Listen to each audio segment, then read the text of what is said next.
அணுக்களும் மூலக்கூறுகளும் கதாபாத்திரங்கள். அறிவுமதி ஒரு ஆர்வமுள்ள மாணவி.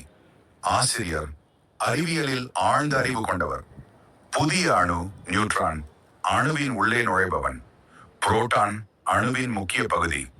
எலக்ட்ரான் அணுவை சுற்றி வருபவன். தாமிர அணு ஒரு நிலையான அணு. நீரணு H2O ஒரு மூலக்கூறு. ஆக்சிஜன் அணு நீரணுவின் ஒரு பகுதி. ஹைட்ரஜன் அணு நீரணுவின் மற்றொரு பகுதி.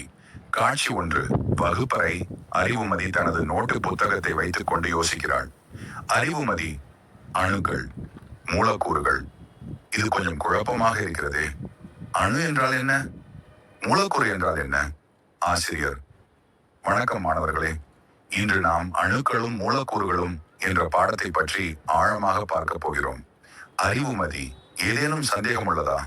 அறிவுமதி: ஆமையா, அணு என்றால் என்ன? அது எதனால் ஆனது? ஆசிரியர்: மிகச்சிறந்த கேள்வி அறிவுமதி. வாருங்கள், ஒரு நாடகம் மூலமாகவே இதை புரிந்து கொள்வோம். அணுக்கள் என்பவை நம்மை சுற்றியுள்ள அனைத்தையும் உருவாக்கும் மிகச்சிறிய துகள்கள். காட்சி 2. அணுவின் உள்ளே புரோட்டான். மகிழ்ச்சியுடன்: நான் புரோட்டான். நான் அணுவின் மையத்தில், அதாவது உட்கருவில் வசிக்கிறேன். நான் நேர்மின் சுமையை கொண்டவன். என் எண்ணிக்கையை வைத்துதான் ஒரு தனிமம் எது என்று முடிவு செய்யப்படும். புதிய அணு நியூட்ரான். நான் புதிய அணு, அதாவது நியூட்ரான். நானும் புரோட்டானுடன் உட்கருவில் தான் இருக்கிறேன். ஆனால் எனக்கு எந்த மின்சுமையும் கிடையாது. புரோட்டான்கள் ஒன்றாக இருக்க நான் உதவி செய்கிறேன். எலக்ட்ரான் சுறுசுறுப்பாக சுற்றி வருகிறான். நான் எலக்ட்ரான். நான் உட்கருவை சுற்றி வெவ்வேறு சுற்றுப்பாதைகளில் ஓடிக்கொண்டிருப்பேன். நான் எதிர்மின் சுமையை கொண்டவன்.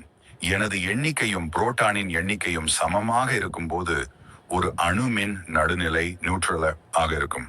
புரோட்டான் அணுவின் நிறை பெரும்பாலும் எங்கள் இருவரையும் சார்ந்ததுதான். எலக்ட்ரான்கள் மிக மிகச் சிறியவை. நியூட்ரான்: ஆம், நாங்கள் இல்லாமல் அணுக்கள் முழுமையடையாது. ஆசிரியர் மேடைக்கு வருகிறார்.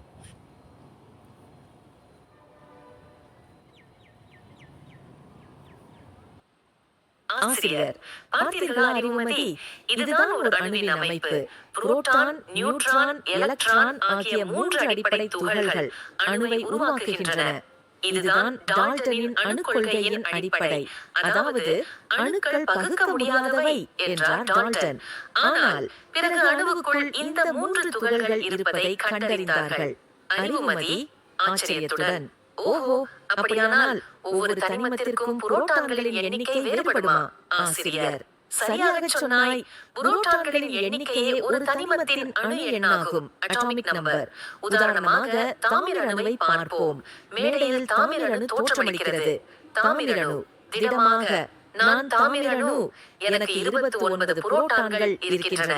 அதனால்தான் நான் ஒரு தாமிரம். என் அணு எண் 29. அறிவுமதி: அப்படியானால் அணு நிறை, அட்டாமிக் மாஸ் என்றால் என்ன ஐயா? ஆசிரியர்: அணு நிறை என்பது உட்கருவில் உள்ள புரோட்டான்கள் மற்றும் நியூட்ரான்களின் மொத்த எண்ணிக்கையை குறிக்கும். அது அணு நிறைக்கு சமமானதாகவோ அல்லது அதைவிட அதிகமாகவோ இருக்கும். காட்சி 3. மூலக்கூறுகள் உலகம்.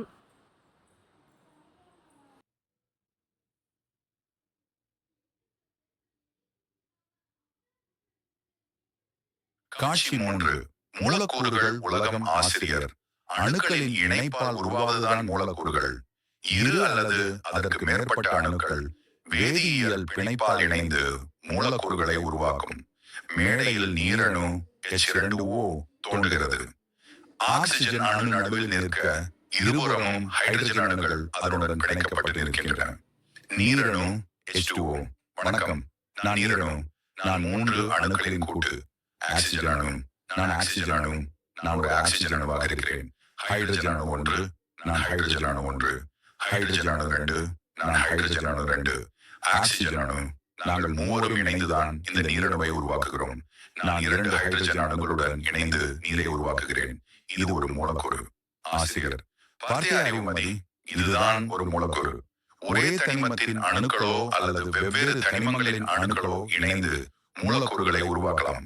உதாரணமாக ஆக்சிஜன் மூலக்கூறு O2 2 ஆக்சிஜன் அணுக்களால் ஆனது. நீர் மூலக்கூறு H2O ஒரு ஆக்சிஜன் அணு மற்றும் 2 ஹைட்ரஜன் அணுக்களால் ஆனது. அறிவுமதி. அவகாட்ரோ எண். அவகாட்ரோ எண் என்றால் என்ன?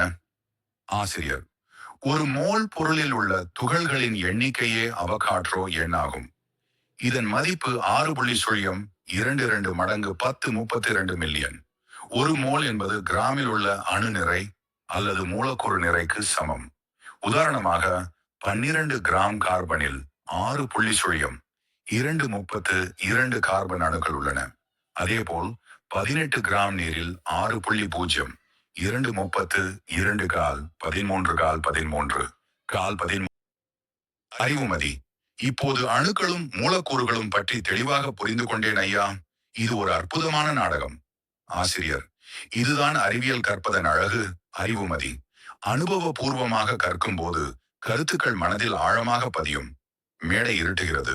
வெளிச்சம் மீண்டும் வரும்போது ஆசிரியர் மற்றும் அறிவுமதி வகுப்பறையில் நிற்கின்றனர். அறிவுமதி: மிக்க நன்றி ஐயா. இந்த நாடகம் பாடத்தை மிகவும்